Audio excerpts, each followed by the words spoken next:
Hello students, my self Shubhanshu. और आज हम बात करेंगे क्लास 10 एनसीईआरटी मैथ चैप्टर 3 में दो चरपदीय रैखिक समीकरण युग्म के इंट्रोडक्शन के बारे में। ठीक है, तो देखिए जैसे कि चैप्टर का नाम है आपके दो चरपदीय रैखिक समीकरण युग्म। इस चैप्टर में आपको पढ़ना क्या है, आपके इसमें चैप्टर में होंगे दो चर राशियाँ। चैप्टर में दिया हुआ है दो चर राशियाँ, वो मैं मान लेता हूँ कि x है और दूसरी चर राशि y है। ठीक है, और दूसरी बात आपसे उसने कहा है कि समीकरण कैसा होगा, रैखिक। रैखिक का मतलब होता है एक घातीय। रैखिक का मतलब होता है एक घातीय। किसी भी चर राशि की मैक्सिमम पावर एक होनी चाहिए, क्या कहलाता है वो, रैखिक। और समीकरण का मतलब होता है left hand side equal to right hand side, यानी कि कोई ऐसी चीज जिसके दो हाथ होते हैं। अगर इन सबको मैं एक साथ मिलाकर लिखना चाहूँ तो आपका समीकरण का जो मानक रूप होगा, स्टैंडर्ड फॉर्म, दो चरपदी रैखिक समीकरण का जो मानक रूप होता है इसे हम लोग स्टैंडर्ड फॉर्म बोलते हैं, बन जाएगा आपके पास ax plus b y plus c equal to 0। ये चीज आपकी होती है दो चरपदी रैखिक समीकरण का मानक रूप। ठीक है, अब हम इसमें भी कुछ शर्तें होती हैं। शर्तें क्या होंगी, आपके पास जो a, b और c हैं ये वास्तविक संख्याएं हैं। ये आपकी क्या है, वास्तविक संख्या है, या फिर हम इनको बोल सकते हैं अचर है। वास्तविक संख्या या फिर ये अचर संख्या भी होती है। ठीक है, यहाँ पे जो x और y है हमने यहाँ पे क्या माना था, x और y को चर माना हुआ है। x, y चर राशियां हैं, x और y आपकी क्या है यहाँ पे चर राशियां हैं, और इनकी मैक्सिमम पावर कितनी है, एक। इस वजह से ये क्या कहलाएगा, दो चरपदी रैखिक समीकरण युग्म कहलाएगा। ठीक है, अब इसमें बात करते हैं कि एक शर्त इसकी और है कि इसके साथ क्या कभी भी a is not equal to 0, दूसरा b is not equal to 0। मतलब कहने का ये है कि a अथवा b कभी भी 0 के बराबर नहीं हो सकते हैं। आखिरकार क्यों नहीं हो सकते हैं, अगर ये a और b को मैं 0 मान लूं, मान लें एग्जाम्पल के तौर पे देखते हैं। एग्जाम्पल मैं मानता हूं, माना a बराबर आपके पास 0 है और b बराबर आपके पास भी 0 है, तो आप इसको पुट, और c बराबर आपके पास मैंने मान लिया कि आपके पास 6 दिया हुआ है। c इक्वल टू हमने मान लिया 6। आप इसको समीकरण के मानक रूप में रखिए तो आप देख रहे होंगे कि 0 into X plus 0 into Y plus C की जगह पे 6 इक्वल टू 0। क्या ये 6 इक्वल टू 0 है, 6 इक्वल टू 0 ये गलत है। ये स्टेटमेंट क्या है आपके पास, फॉल्स है। इसलिए कभी भी दो चरपदी रैखिक समीकरण में a और b का जो मान होगा वो कभी भी 0 के बराबर नहीं होगा। इसको मैथमेटिकल रूप में हम ऐसे भी लिख सकते हैं, इसको गणितीय भाषा में लिखा जाता है a square plus b square is not equal to 0। ये इसकी शर्तें हैं। ठीक है बेटा, ये कभी भी 0 के बराबर नहीं होंगी। अब अगर हम देखना चाहें फिर ये होगा कैसे, कि दो चरपदी रैखिक समीकरण किस प्रकार के होंगे, तो एग्जाम्पल के तौर पे देखते हैं। मैं दूसरा एग्जाम्पल लेता हूं कि आपका दो चरपदी रैखिक समीकरण होगा वो होगा किस प्रकार का। तो देखिए, माना a बराबर आपके पास दिया हुआ है 2, b बराबर हमने ले लिया 3 और c बराबर हमने ले लिया माइनस का 6। आप इसको यहाँ पे रखिए, तो आप जब रखेंगे तो आपके पास बनेगा ये 2x प्लस का 3y और c की जगह पे माइनस का 6 बराबर 0। ये आपके पास हो गया दो चरपदी रैखिक समीकरण का एक पहला एग्जाम्पल। आप देख सकते होंगे कि आपके पास x और y दोनों क्या हैं, चर राशियां हैं। 2, 3 और 6 ये सारी की सारी क्या है आपके पास, अचर है या फिर वास्तविक संख्या है। इस प्रकार से आपका दो चरपदी रैखिक समीकरण हो सकता है। एक एग्जाम्पल और ले लेते हैं, एग्जाम्पल नंबर सेकेंड। कुछ भी मान लीजिए आप, माना a बराबर आपके पास 5 है, b बराबर आपके पास 2 है और c बराबर आपके पास 7 है। इसको भी आप रख सकते हैं।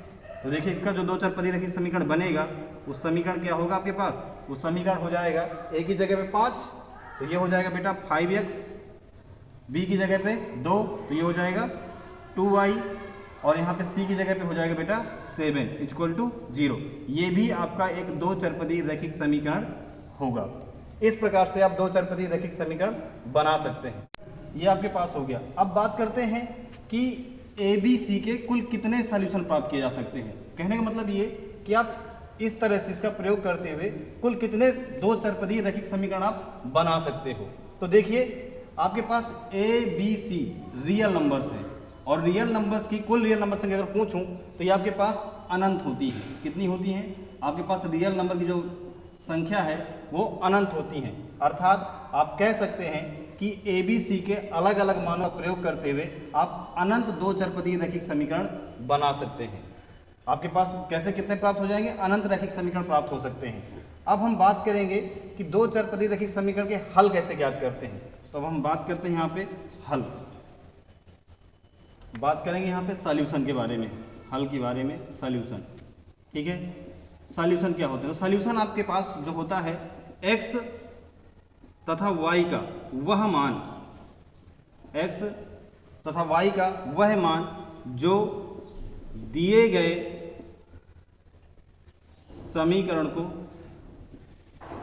संतुष्ट करता है, दिए गए समीकरण को संतुष्ट करता है, वह क्या कहलाता है? वो समीकरण का हल कहलाता है। ठीक है, तो अब अगर हम इसकी बात करें 2x + 3y - 6 की, आपने एग्जाम्पल लिया हुआ है 2x + 3y - 6 = 0।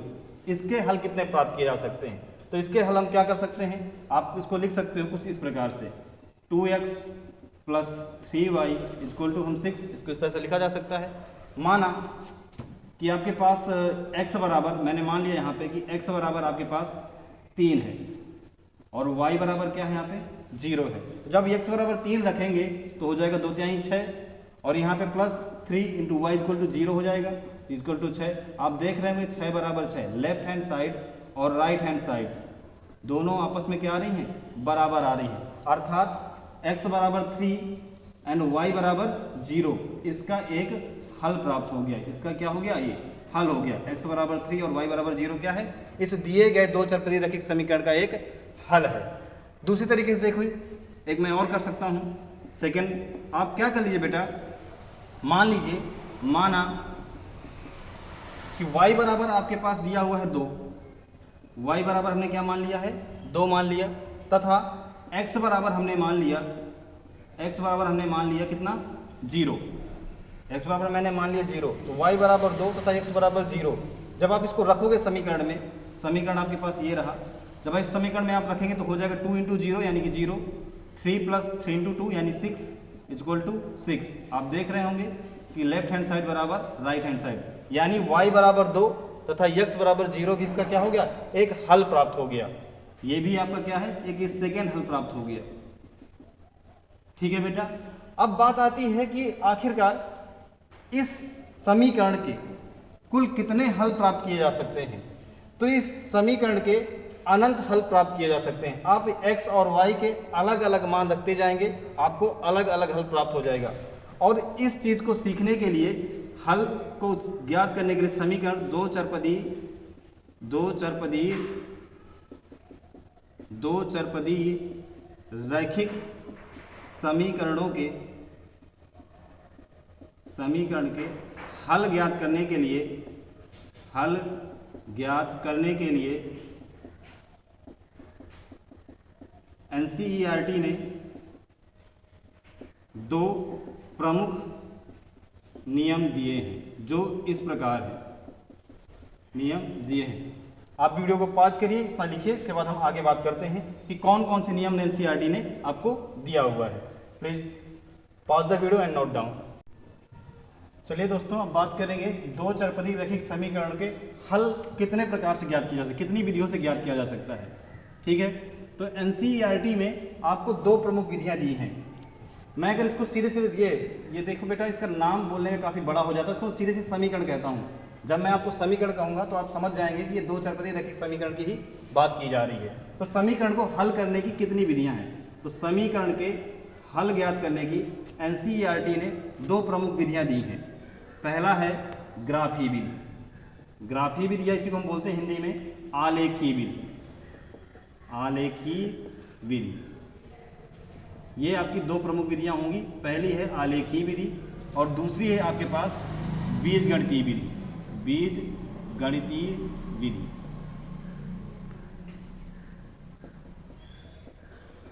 ये हो गया आपके पास ग्राफिकल मेथड और ये हो गया आपके पास अलजेब्रिक मेथड। अब इनमें भी 3-3 हिस्से हैं। कैसे आप करेंगे? आलेखी विधि में आपको क्या करना होगा?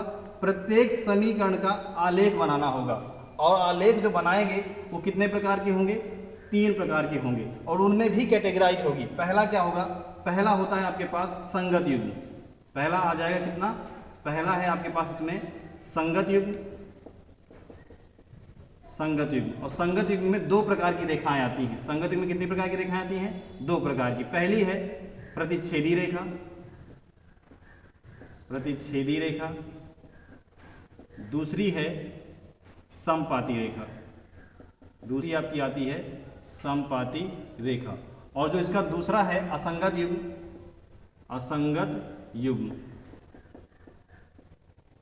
असंगत युग्म। इसमें सिर्फ एक ही प्रकार की रेखा हम पढ़ेंगे, समांतर रेखा, समांतर रेखा। ठीक है, इसका पूर्णतः विश्लेषण हम तब करेंगे जब हम आपको 3.1 में आलेखी विधि पढ़ा रहे होंगे। बात करते हैं बीजगणितीय विधि में। बीजगणितीय विधि में भी आपको 3 विधियां बताई गई हैं। कौन कौन सी हैं, पहली है आपके जो आपको पढ़ना होगा प्रतिस्थापन विधि। पहली विधि का नाम होगा प्रतिस्थापन विधि, प्रतिस्थापन विधि। ठीक है, इसको बोलते हैं इंग्लिश में सब्स्टिट्यूशन मेथड। दूसरा होगा विलोपन विधि। दूसरी कौन सी विधि आपको पढ़नी होगी, विलोपन विधि। तीसरा होगा आपके पास वज्र गुणनखंड विधि, वज्र गुणनखंड, गुणनखंड विधि। इसको आप इंग्लिश में बोलते हो सब्स्टिट्यूशन मेथड। ये कहलाता है आपके पास एलिमिनेशन मेथड, और ये आपका कहलाता है क्रॉस प्रोडक्ट मेथड। इन 3 मेथड से, और इधर ये आलेखी विधि के इन 3 मेथड से हम 2 चरपदीय रैखिक समीकरण के हल ज्ञात करेंगे। ठीक है बेटा, अब इसको हम सबसे पहले अगली एक्सरसाइज में, अगले वीडियो में अपने आप डिस्कस करेंगे कि प्रतिस्थापन विधि से आप 2 चरपदीय रैखिक समीकरण के हल किस प्रकार से ज्ञात किए जा सकते हैं। देखिए, अभी तक हमने पढ़ा है 2 चरपदीय रैखिक समीकरण, और इसके जनरल फॉर्म को आपने जो सीखा है वो क्या है, ax plus b y plus c equal to 0। ये था आपके पास 2 चरपदीय रैखिक समीकरण का मानक रूप, या फिर हम इसको कह सकते हैं general form of the pair of linear equation. ठीक है, लेकिन हमें बात करनी है युग्म के बारे में कि युग्म क्या होता है। युग्म का मतलब होता है आपके पास पेयर, और पेयर का मतलब होता है जोड़ा। मतलब कहने का ये कि जब भी कोई वस्तु 2-2 पे आती है तो क्या कहलाती है आपके पास, जोड़ा। आप देख रहे होंगे कि आपको इस जनरल फॉर्म में x और y 2 चर राशियां हैं, और आपको ज्ञात भी क्या करना है, x और y के मान ज्ञात करना है। तो एक चरपदीय रैखिक समीकरण का रूल है कि यदि आपको 2 चर राशियों का मान निकालना है तो मिनिमम आपके पास 2 समीकरण होने चाहिए, और उनकी जो जनरल फॉर्म होगी वो कुछ होगी आपके पास ax plus b1y plus c1 equal to 0।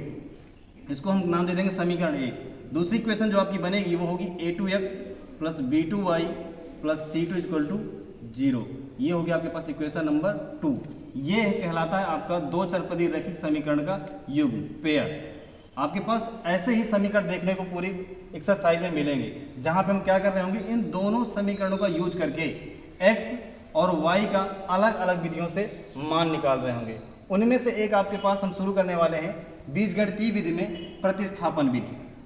प्रतिस्थापन विधि को से कैसे आप x और y का मान निकालेंगे वो इसको मैं आपको एक एग्जाम्पल के माध्यम से यहाँ पे दिखा रहा हूँ। मान लेते हैं एग्जाम्पल में आपके पास दिया हुआ है, पहला एग्जाम्पल है कि x minus y equal to 9 है। इसको हमने समीकरण 1 नाम दे दिया। दूसरा समीकरण आपके पास दिया हुआ है 3x प्लस वाई बराबर 18। ये आपके पास इक्वेशन नंबर 2 है, और आपको इसको सॉल्व करना है प्रतिस्थापन विधि से, सब्स्टिट्यूशन मेथड से। तो सब्स्टिट्यूशन मेथड आप कैसे लगाते हैं, किस प्रकार से आप सब्स्टिट्यूशन मेथड का यूज करके x और y का मान ज्ञात करेंगे। तो ध्यान देना बेटा, सर्वप्रथम क्या करते हो आप, इन दोनों को समीकरण का एक नाम दे देते जो हम दे चुके हैं, समीकरण 1, और ये रहा समीकरण 2। इन दोनों समीकरणों में से किसी एक को लेकर आप x को y के पदों में अथवा y के मान को x के पदों में परिवर्तित कर देते हैं। तो देखिए, मैं समीकरण 1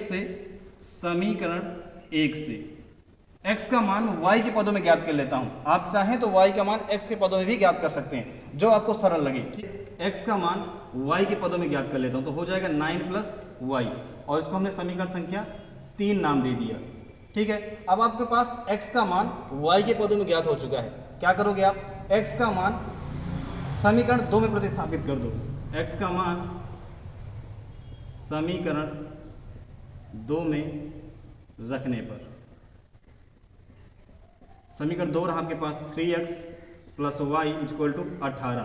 आपने x बराबर ज्ञात किया समीकरण 2 में 9 प्लस वाई, तो हो जाएगा यहाँ पे 9 प्लस वाई इक्वल टू 18। आप मल्टीप्लाई कराइए तो हो जाएगा 3 9 27 प्लस 3y और प्लस का y equal to 18। 3y plus y हो जाएगा आपके पास 4y और ये 18, इसको ट्रांसफर करेंगे इधर की तरफ तो हो जाएगा माइनस का 27। तो y इक्वल टू 18 में 27 घटाएंगे तो माइनस का 9/4, ये आपका y का वैल्यू आ गया। अब आप क्या करोगे, y का मान समीकरण संख्या 3 पे रख दो। y का मान समीकरण 3 में रखने पर, समीकरण 3 में रखने पर, समीकरण 3 रहा आपके पास ये x बराबर 9 प्लस वाई, तो 9 तो ये हो गया, y की वैल्यू आपने निकाला है -9/4, कैलकुलेट करिए तो 4 9 जा 36 -9/4, ये हो गया आपके पास x। तो x बराबर क्या हो जाएगा, 36 में 9 घटाएंगे आप तो कितना आ जाएगा आपके पास 27 9 36 होता है, 27/4, ये आपके पास x की वैल्यू आ जाएगी। इस प्रकार से आप क्या करेंगे, प्रतिस्थापन विधि लगाएंगे।